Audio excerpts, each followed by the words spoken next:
إن الحمد لله نحمده ونستعينه ونستغفره ونؤمن به ونتوكل عليه ونعوذ بالله من شرور أنفسنا ومن سيئات أعمالنا من يهده الله فلا مضل له ومن يضلله فلا هادي له وأشهد أن لا إله إلا الله وحده لا شريك له وأشهد أن محمدا عبده ورسوله أرسله بالحق بشيرا ونذيرا أما بعد فإن خير الحديث كتاب الله وخير الهدي هدي محمد صلى الله عليه وسلم وشر الأمور محدثاتها وكل محدثة بدعة وكل بدعة ضلالة وكل ضلالة في النار. قال الله تعالى في كلامه المجيد والفرقان الحميد: أعوذ بالله من الشيطان الرجيم بسم الله الرحمن الرحيم.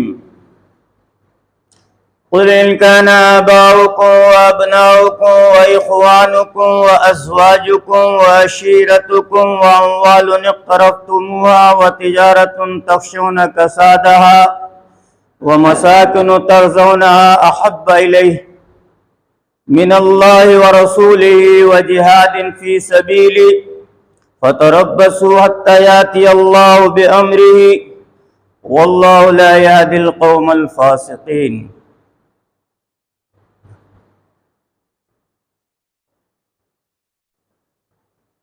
قال رسول الله صلى الله عليه وسلم: والذي نفسي بيده لا يؤمن أحدكم حتى أكون أحب إليه من والده وولده والناس أجمعين. رواه البخاري. وقال النبي صلى الله عليه وسلم في موضع آخر: من أحب سنتي فقد أحبني ومن أحبني كان معي في الجنة. رب اشرح لي صدري ويسر لي أمري واحلل عقدة من لساني يفقهوا قولي. قالوا سبحانك لا علم لنا إلا ما علمتنا إنك أنت العليم الحكيم. رب زدني علما. اللهم رب زدني علما نافعا ورزقا طيبا وعملا متقبلا. آمين. إن الله وملائكته يصلون على النبي يا أيها الذين آمنوا صلوا عليه وسلموا تسليما. اللهم صل على محمد وعلى آل محمد كما صليت على إبراهيم وعلى آل إبراهيم إنك حميد مجيد. اللهم بارك على محمد وعلى آل محمد كما باركت على إبراهيم وعلى آل إبراهيم إنك حميد مجيد.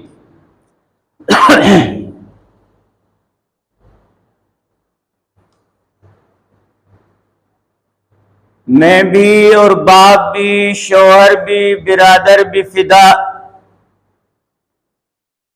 اے شہیدی تیرے ہوتے ہوئے کیا چیزیں ہم.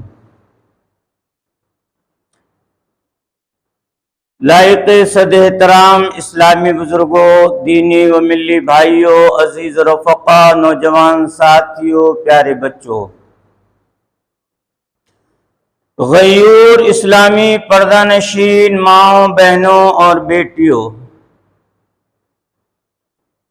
اللہ رب العزت کے لیے حمد ہے جس نے پھر ایک ہفتے کے بعد دوبارہ آپ سے کچھ کہنے اور سننے کا موقع دیا.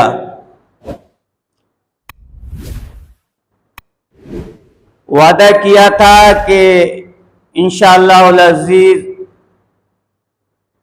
اگلے خطبے میں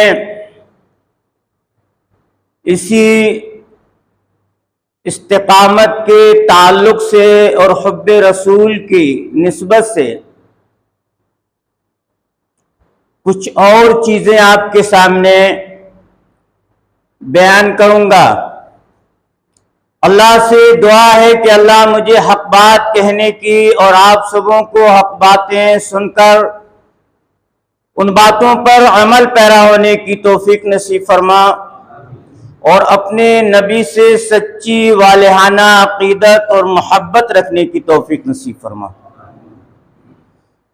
بے شمار درود و سلام نازل ہوں اللہ کے پیارے حبیب تاجدار مدنی احمد مصطفیٰ محمد مصطفیٰ صلی اللہ علیہ وسلم پر۔ آپ نے اللہ کی قسم کھائی، والذی نفسی بیدہ، فرمایا صحابہ کے سامنے کہ قسم ہے اس ذات کی جس کے قبضے قدرت میں میری جان۔ بڑی کوئی اہم بات صحابہ سے آپ کہنے جا رہے ہیں۔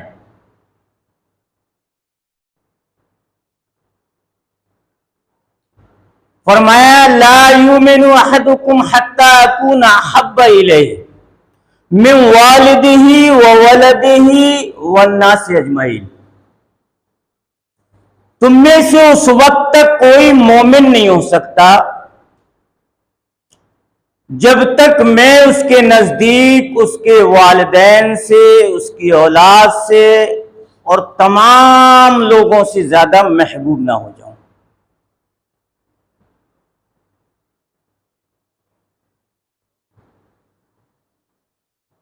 ایک مرتبہ حضرت عمر رضی اللہ تعالیٰ عنہ آپ کے ساتھ میں تھے۔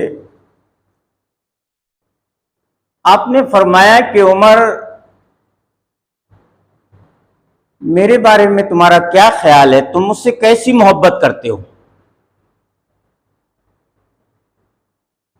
تو کہا اللہ کے رسول، میں دنیا کی ہر چیز سے زیادہ آپ سے محبت کرتا ہوں الا نفسی، سوائے اپنی جان کے۔ بات سمجھنے کی کوشش کرنا۔ کہا کہ میں اپنی جان سے زیادہ آپ کو عزیز نہیں سمجھتا، باقی بھائی ہیں، باپ ہیں، بیٹے ہیں، رشتہ دار ہیں، عزیز و اقارب ہیں، مال ہے، سب کچھ، ہر چیز سے زیادہ آپ کو میں عزیز اور پیارا سمجھتا ہوں الا نفسی، لیکن جان سے پیارا نہیں سمجھتا۔ اللہ کے رسول جناب محمد رسول اللہ صلی اللہ علیہ وسلم نے فرمایا کہ عمر، ابھی تمہارا ایمان مکمل نہیں ہوا ہے۔ اللہ اکبر۔ صحابی ہونے کا شرف حاصل ہو گیا، اسلام کے اندر داخل ہو گئے، اسلام کو ایک کھلی فضا مل گئی، مسلمان شان و شوکت کے ساتھ میں جینے لگے، نماز خانہ کعبہ میں ادا کی جانے لگی۔ اس سے بڑی اور کیا بات تھی بھائی؟ اس کے باوجود بھی عمر سے یہ کہا جا رہا ہے کہ عمر، ابھی تمہارا ایمان مکمل نہیں ہے، تم صحیح معنی میں ابھی مومن نہیں ہوئے ہو۔ گھبرا گئے اور فوراً کہا یا رسول اللہ، آج سے میں اپنی جان سے بھی زیادہ آپ کو عزیز سمجھتا ہوں۔ تو آپ نے فرمایا الآن یا عمر، اے عمر، اب تم کامل مومن ہو گئے۔ اور اسی وقت صحابہ کے درمیان آپ نے یہ ارشاد فرمایا والذی نفسی بیدہ، اللہ کی قسم کھا کر میں کہتا ہوں جس کے قبضے قدرت میں محمد کی جان ہے صلی اللہ علیہ وسلم، لا یؤمن احدکم حتی اکون احب الیہ من والدہ وولدہ والناس اجمعین۔ تم میں سے اس وقت تک کوئی بھی مومن نہیں ہو سکتا جب تک کہ میں اس کے نزدیک اس کے والدین سے، اس کی اولاد سے، تمام رشتہ داروں سے، ہر چیز سے زیادہ عزیز نہ ہو جاؤں۔ بات سمجھ میں آ رہی ہوگی۔ محمد کی محبت دین حق کی شرط اول ہے، اسی میں ہو اگر خامی تو سب کچھ نامکمل ہے۔ اور محمد کی محبت خون کے رشتوں سے بالا ہے، یہ رشتہ دنیاوی قانون کے رشتوں سے اعلیٰ ہے۔ اسی لیے تو ایک صحابیہ نے جنگ احد کے موقع پر خبر سن کر کے انہیں پتہ لگا کہ تمہارے شوہر اور تمہارے باپ، تمہارے بھائی اور تمہارے بیٹے، ان رشتوں سے بھی زیادہ عزیز کوئی رشتہ ہو سکتا ہے؟ شوہر، باپ، بھائی، بیٹا، سب سے زیادہ اقرب اور قریبی رشتے یہی ہیں۔ شوہر کی اور بیوی کی ازدواجی زندگی کی محبت کا کوئی اندازہ کر سکتا ہے؟ باپ کو ایک بیٹی سے جو الفت ہوتی ہے یا بیٹی کو اپنے ماں باپ سے جو محبت ہوتی ہے اس کا کوئی اندازہ کر سکتا ہے؟ ایک باپ کو اپنے سگے بھائی سے یا اپنی اولاد سے کتنی محبت ہوتی ہے اس کا کوئی اندازہ کر سکتا ہے؟ چار کے بارے میں پتہ لگا کہ تمہارا شوہر، تمہارے باپ، تمہارے بھائی، تمہارا بیٹا جنگ میں شہید ہو چکے ہیں۔ خبر سن کر میدان احد کی طرف نکلی۔ میری مائیں بہنیں اگر سن رہی ہیں تو وہ سنیں، استقامت ہے کیا چیز۔ بتایا تھا پچھلے خطبے میں کہ استقامت کہتے ہیں دین کی راہ میں جتنے بھی روڑے آئیں، جتنی بھی پریشانیاں آئیں، سب کچھ سہ کر برداشت کر کے جمے رہنا اللہ پر اور صبر سے کام لینا، یہ ہے استقامت۔ اس خاتون کی استقامت دیکھیے آپ، میدان احد کی طرف چلی، کوئی رونا پیٹنا نہیں ہے، بال نوچنا نہیں ہے، سینہ کوبی نہیں کرنا ہے، کپڑے نہیں پھاڑنا ہے۔ راستے میں بس ایک ہی بات زبان پر ہے، آنے جانے والوں سے پوچھتی ہیں بار بار کہ اللہ کے رسول کا کیا حال ہے۔ کسی نے کہا کہ عجیب ہو تم، تمہارا شوہر شہید ہو چکا ہے، تمہیں پرواہ نہیں؟ تمہارے باپ شہید ہو چکے ہیں، تمہارے بیٹے شہید ہو چکے ہیں، تمہارے بھائی شہید ہو چکے ہیں، کہا یہ بتاؤ مجھے کہ اللہ کے رسول تو خیریت سے ہے؟ اللہ کے رسول کا کیا حال ہے؟ جو کچھ بھی بتایا جاتا ہے اس کے مطابق پھر بھی سکون نہیں ہوتا ہے۔ میدان احد میں پہنچتی ہیں، اللہ اکبر، یہ تھا ایمان، یہ تھا جذبہ، یہ تھی محبت، یہ تھی استقامت۔ نہ شوہر کی لاش کو دیکھا، نہ باپ کی لاش کو دیکھا، نہ بھائی کی لاش کو دیکھا، نہ بیٹے کی لاش کو دیکھا، تو یقین تھا کہ میرا شوہر، میرا باپ، میرا بھائی، میرا بیٹا اللہ کی راہ میں شہید ہوئے ہیں اور سیدھے جنت۔ کوئی پرواہ کرنے کی ضرورت نہیں۔ کہا اللہ کے رسول کا ذرا پتہ بتاؤ، کہاں ہے اللہ کے رسول؟ صحابی لے گئے، چہرے انور پر نظر پڑی، اللہ کے رسول کو دیکھا اور ایک بہت پیارا جملہ عربی میں کہا، کل مصیبت بعدک جلل۔ اے میرے آقا، میرے محبوب، آپ جب زندہ ہیں، حیات ہیں، تو آپ کے بعد ساری مصیبتیں ہیں، اب کوئی پرواہ نہیں مجھے۔ اللہ اکبر۔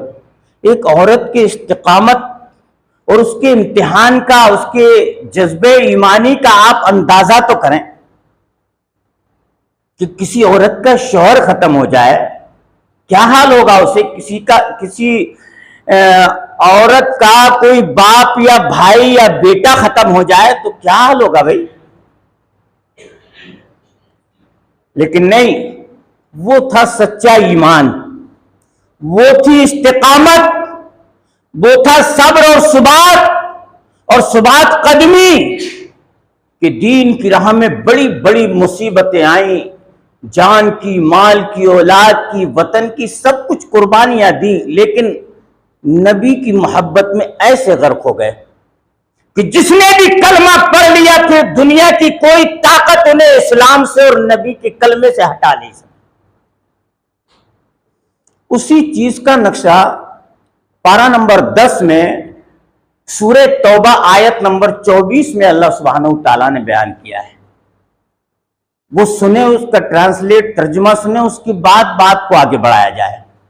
قُلْ إِنْ كَانَ آبَاؤُكُمْ وَأَبْنَاؤُكُمْ وَإِخْوَانُكُمْ وَأَزْوَاجُكُمْ وَعَشِيرَتُكُمْ وَأَمْوَالٌ اقْتَرَفْتُمُوهَا وَتِجَارَةٌ تَخْشَوْنَ كَسَادَهَا وَمَسَاكِنُ تَرْضَوْنَهَا أَحَبَّ إِلَيْكُم مِّنَ اللَّهِ وَرَسُولِهِ وَجِهَادٍ فِي سَبِيلِهِ وَتَرَبَّصُوا حَتَّى يَأْتِيَ اللَّهُ بِأَمْرِهِ وَاللَّهُ لَا يَهْدِي الْقَوْمَ الْفَاسِقِينَ۔ دیکھیے کتنی چیزوں کا ذکر کیا ہے، کوئی چیز چھوڑی نہیں ہے شاید کے اندر۔ اے نبی کہہ دیجئے قُلْ إِنْ كَانَ آبَاؤُكُمْ تمہارے باپ، وَأَبْنَاؤُكُمْ تمہارے بیٹے، وَإِخْوَانُكُمْ تمہارے بھائی، وَأَزْوَاجُكُمْ تمہاری بیویاں، وَعَشِيرَتُكُمْ تمہارے رشتہ دار، وَأَمْوَالٌ اقْتَرَفْتُمُوهَا وہ تمہارے مال جن کو تم نے بڑی محنت سے جمع کیا ہے، اور وہ تمہاری تجارتیں جن کے گھاٹے سے، نقصان سے تم ڈرتے ہو،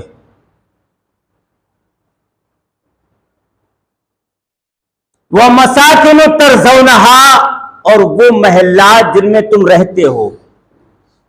کوئی چیز باقی بچی؟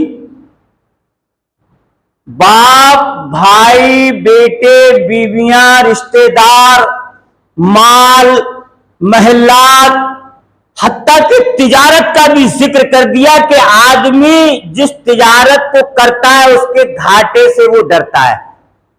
جی تو اللہ نے آگے ایک بات کہی، ایک میسج دیا کہ اگر ان تمام کی محبت پر اللہ اور اس کے رسول کی محبت غالب ہے تو تم مومن ہو۔ بات سمجھنے کی کوشش کرنا۔ اور اگر ان تمام کی محبت اللہ اور اس کے رسول کی محبت اگر غالب آ گئی، اللہ اس پہ گئے تم کام سے، تم مومن نہیں ہو۔ حتی یاتی اللہ بامرہ تو اللہ نے کہا یہاں تک کہ اللہ اپنا حکم بھیجتے، فتربصوا تم تیار ہو جاؤ، سب بستہ ہو جاؤ، فی جہادہ اس کے راستے میں جہاد کرنے کے لیے، اس سے لڑنے کے لیے۔ کیا مطلب؟ بات کو سمجھنے کی ضرورت ہے کہ اگر باپ، بھائی، بیٹے، بیویاں، رشتہ دار، عزیز و اقارب، محلات، یہ سب کچھ تمہاری نظر میں زیادہ محبوب ہیں، اللہ اور اس کے رسول کی محبت پر اگر غالب ہیں ان کی محبتیں، تو تم تیار ہو جاؤ اللہ اور اس کے رسول سے جہاد کرنے کے لیے۔ کتنی سخت وارننگ ہے، لیکن ہم نہیں سمجھ پاتے اس چیز کو۔ اذان کا وقت ہے، نماز کا وقت ہے، اذان ہو رہی ہے، باپ کہہ رہا ہے جا بھائی فلاں کام کر کے لا، بیٹا نہیں کہتا کہ نہیں ابا جان اذان ہو رہی ہے، نماز کا وقت ہے، میں نماز کے بعد جاؤں گا۔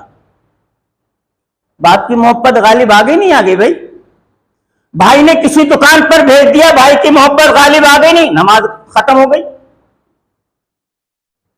ماں نے کہہ دیا کہ فلاں کام کر کے لانا ہے، نماز کا ٹائم ہے، نہ ماں کو ہوش ہے نہ بیٹے کو ہوش ہے، نماز ختم ہو گئی، نماز فوت ہو گئی، ماں کے کہنے سے چل دیا۔ ان ساری چیزوں کی محبت اللہ اور کے رسول پر غالب آ گئی کہ نہیں آ گئی؟ آ گئی بھائی۔ اور جب یہ چیز تمہارے اندر آ گئی تو اللہ کے رسول جناب محمد رسول اللہ صلی اللہ علیہ وسلم نے فرمایا کہ والذی نفسی بیدہ لا یؤمن احدکم حتی اکون احب الیہ من والدہ و ولدہ والناس اجمعین، کہ تم میں سے کوئی مومن نہیں ہوگا اس وقت تک جب تک کہ وہ اپنے باپ سے، اپنی اولاد سے اور تمام لوگوں سے، اس میں سارے رشتہ دار عزیز و اقارب۔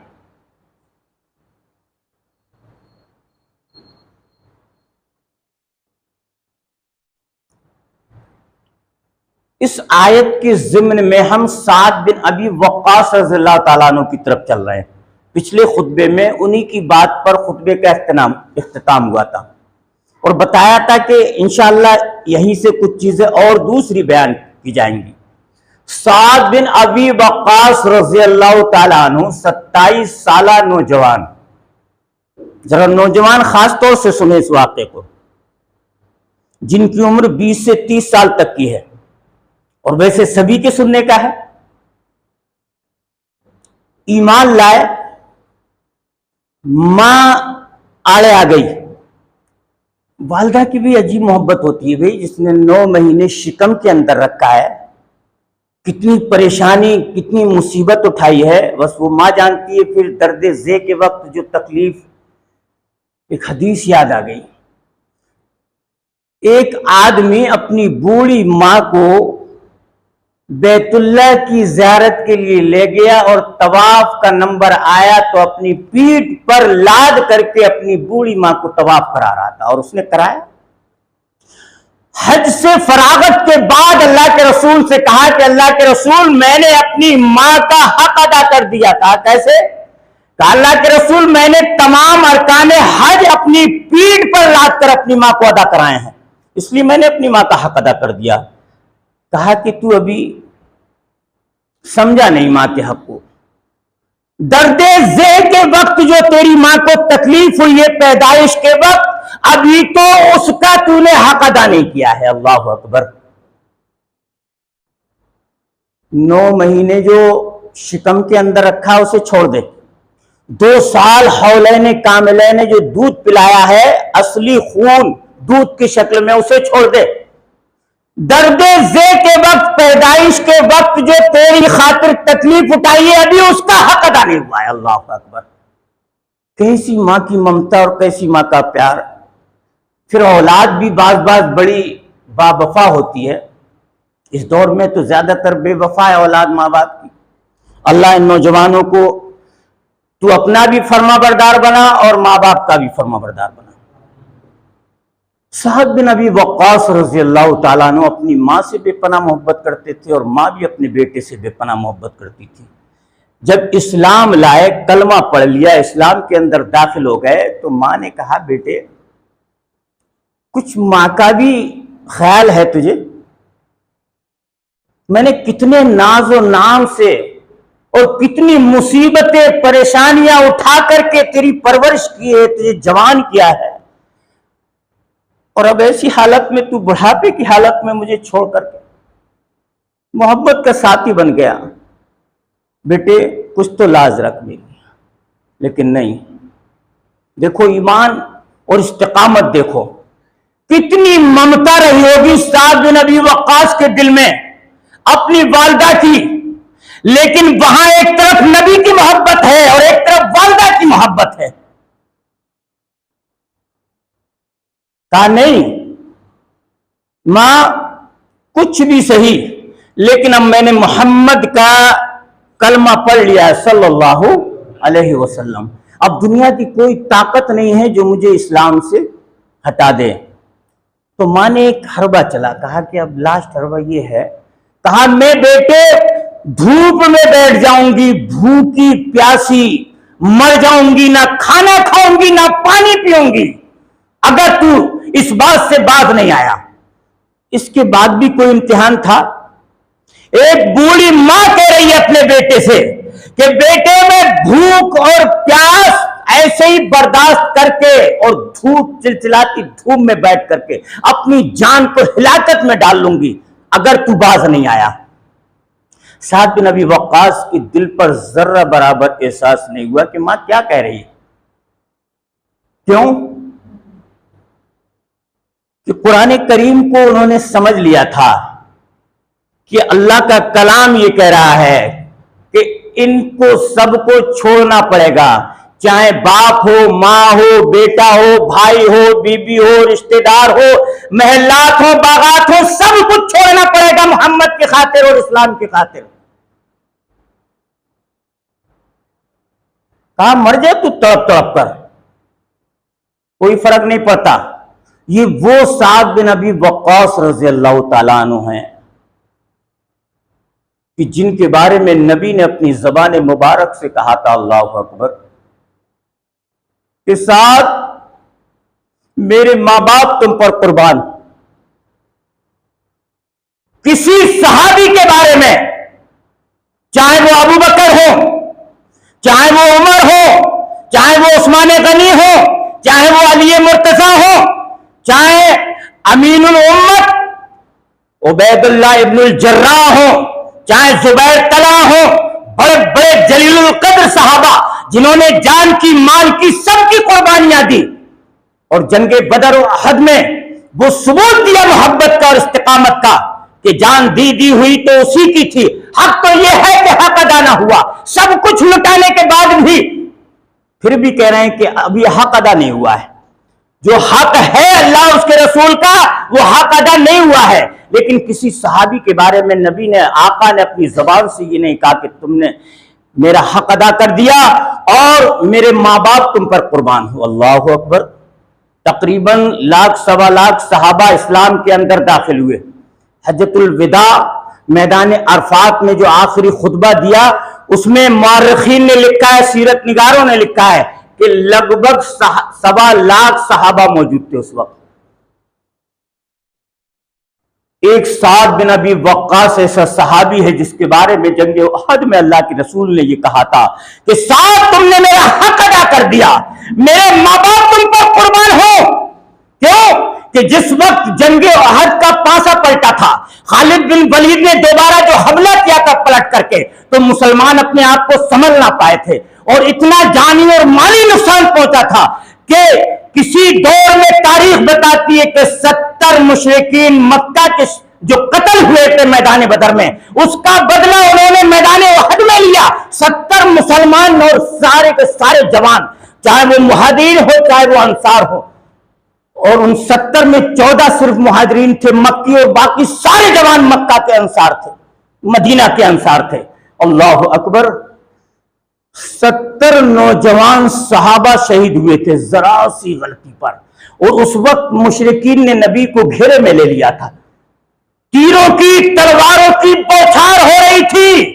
سعد بن ابی وقاص یہ وہ صحابی ہے جس نے ڈھال بن کر کے نبی کو اپنی آڑ میں لیا، اور جس طرف سے بھی تیر آتے تھے، تلواریں چلتی تھی، اس طرف حضرت سعد بن ابی وقاص ڈھال بن کر کام لیتے تھے۔ تقریباً 80 زخم آئے تھے سعد بن ابی وقاص رضی اللہ عنہ کے چہرے انور پر اور آپ کے پورے جسم اطہر پر۔ اس وقت نبی نے اپنی زبان سے کہا تھا کہ سعد میرے ماں باپ تم پر قربان ہو، تم نے میرا حق ادا کر دیا۔ یہ وہ سعد بن ابی وقاص رضی اللہ تعالی عنہ ہے جس نے محبت کا وہ ثبوت دیا تھا، استقامت کا وہ ثبوت دیا تھا کہ تاریخ گواہ ہے۔ اللہ اکبر۔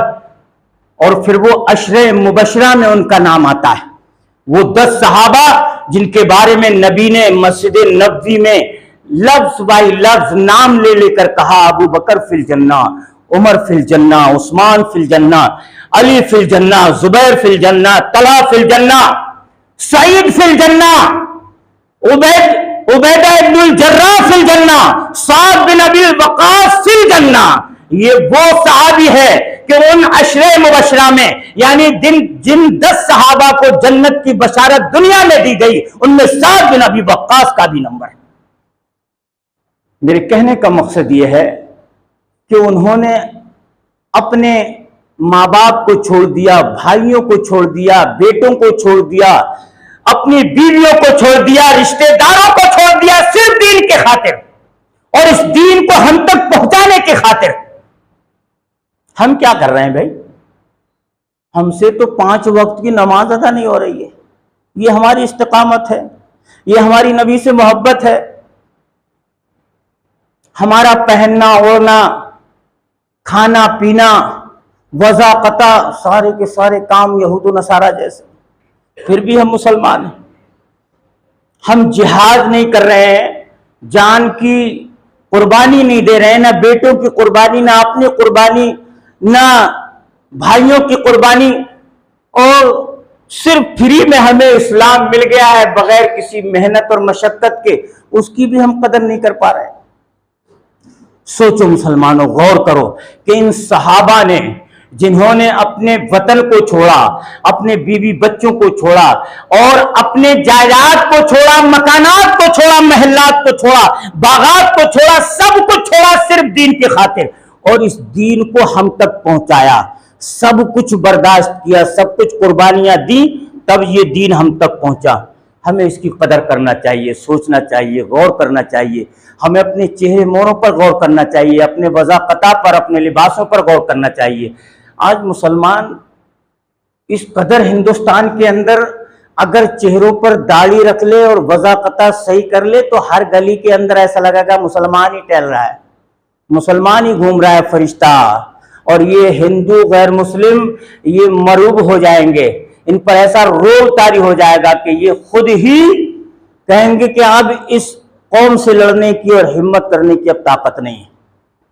لیکن ہم کیا کہیں، کس کو سلام کریں، کس کو نہ کریں، کہیں کہیں ایسے ڈاؤٹ ہو جاتا ہے، شک ہو جاتا ہے کہ یہ مسلمان بھی ہے کہ نہیں ہے۔ بھائی مسلمان بھی چائے پی رہا ہے ہوٹل میں، ایک جاٹب بھی پی رہا ہے، ایک ہریجن بھی پی رہا ہے، ایک گنگبار بھی پی رہا ہے، ایک جاٹ بھی پی رہا ہے، جیسا چہرہ میرا اس کا ہے وضع قطع لباس، ویسے ہی ہریجن کا بھی ہے، جیسا مسلمان کا ہے ویسے جاٹ کا بھی ہے، ویسے ہی کس کو کیا کہا جائے۔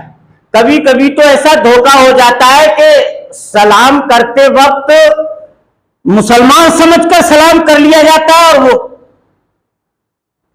اللہ اکبر، اللہ معاف فرمائے، یہ حالت ہے ہماری۔ ہم کون سے درجے کے مسلمان ہیں؟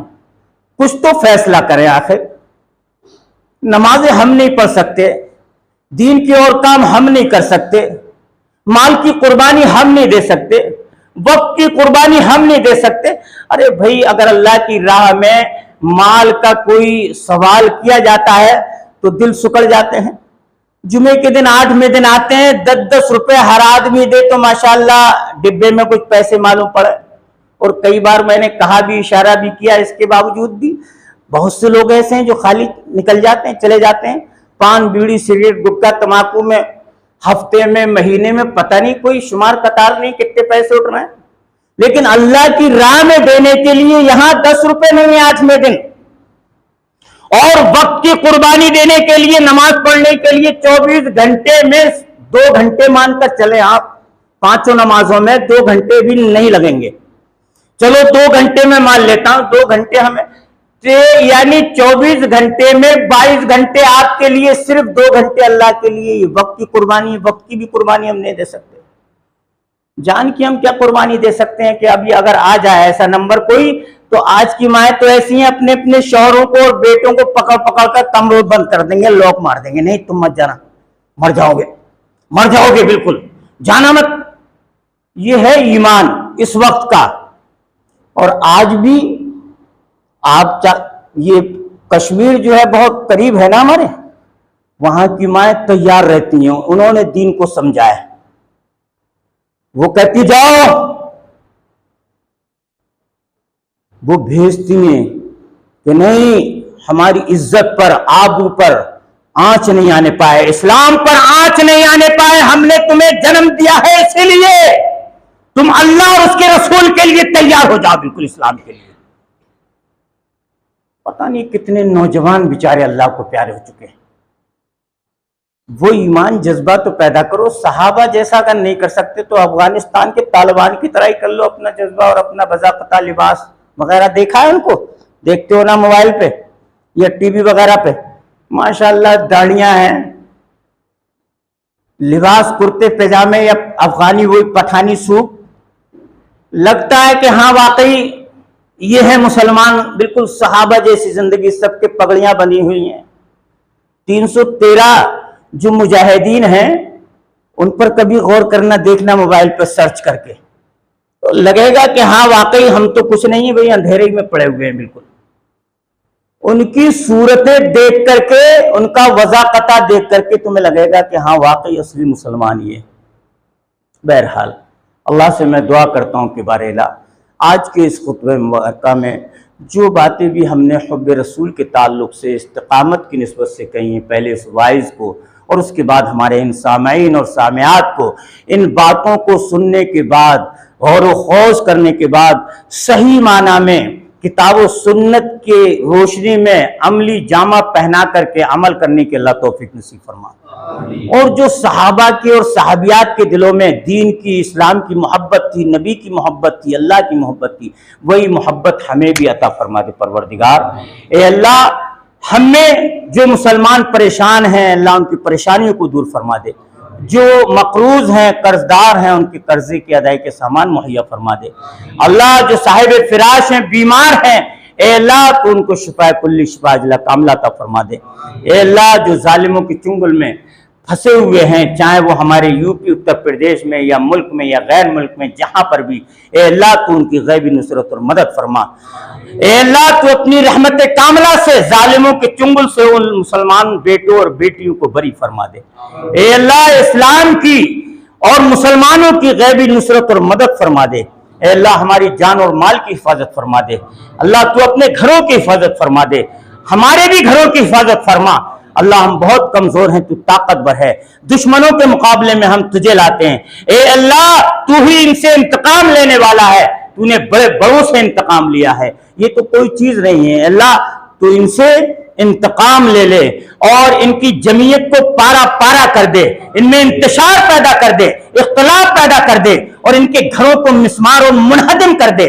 اور اے اللہ جس طریقے سے یہ مسلمانوں کے گھروں کو مسمار کر رہے ہیں اور جان اور مال کی مسلمانوں کے ساتھ میں بے حرمتی کر رہے ہیں، اے اللہ وہ دن لا کہ پھر مسلمانوں کا غلبہ آئے تو ہم کو ان پر غالب کر دے اور ان کو مغلوب کر دے پروردگار عالم، اور ہمارے ملک میں امن قائم فرما دے، ہمارے صوبے میں امن قائم فرما دے۔ رب العالمین جب تک اس دنیا میں رہیں عزت کے ساتھ زندہ رہیں، جب خاتمے کا وقت آئے تو ایمان پر، توحید پر ہمارا خاتمہ ہو۔ وما علینا الا البلاغ۔ السلام علیکم ورحمۃ اللہ۔ یا اللہ الحمدللہ نحمده ونستعینه ونستغفره ونؤمن به ونتوکل علیہ ونعوذ باللہ من شرور انفسنا ومن سیئات اعمالنا، من يهده الله فلا مضل له ومن يضلل فلا هادي له، واشهد ان لا اله الا الله وحده لا شريك له، واشهد ان محمدا عبده ورسوله، اما بعد فان خير الحديث كتاب الله وخير الهدي هدي محمد صلى الله عليه وسلم، وشر الأمور محدثاتها وكل محدثة بدعة وكل بدعة ضلالة وكل ضلالة في النار۔ إن الله وملائكته يصلون على النبي يا أيها الذين آمنوا صلوا عليه وسلموا تسليما۔ اللهم صل على محمد وعلى آل محمد كما صليت على إبراهيم وعلى آل إبراهيم إنك حميد مجيد۔ اللهم بارك على محمد وعلى آل محمد كما باركت على إبراهيم وعلى آل إبراهيم إنك حميد مجيد۔ سبحان ربك رب العزة عما يصفون وسلام على المرسلين والحمد لله رب العالمين۔ السلام علیکم ورحمۃ اللہ۔